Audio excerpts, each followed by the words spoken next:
uheshimu muziki, ubaki kuwa muziki, tuweke itikadi zetu pembeni, tuhakikishe muziki unasimama kama muziki, tuhakikishe wasanii wetu wanafanya kazi kama wasanii, wawe free, wawe huru, wachague chama chao, tusiwapangie.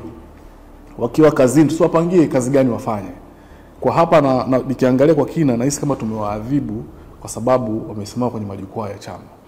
Guys, mimi nilikuwa ni mmoja kati ya watu ambao nimeshirikiana nao wasanii kwenye hizo shughuli za kichama.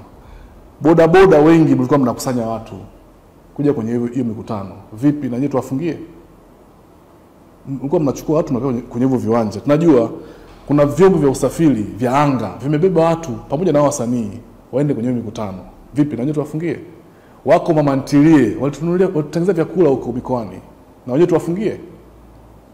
Kwa kifupi, naona kabisa kuna dhamira nyingine ambayo hatuioni ya kutaka kuua muziki wa Tanzania bila sababu yote.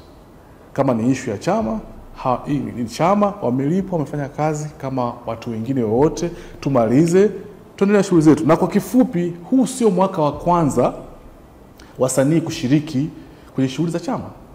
Mtashangaa kwa nini mwaka huu imekuwa ni kesi mpaka mnawaadhibu, na haitakuwa mwisho, kwa sababu tukubaliane kabisa kwamba siasa ndio maisha yetu.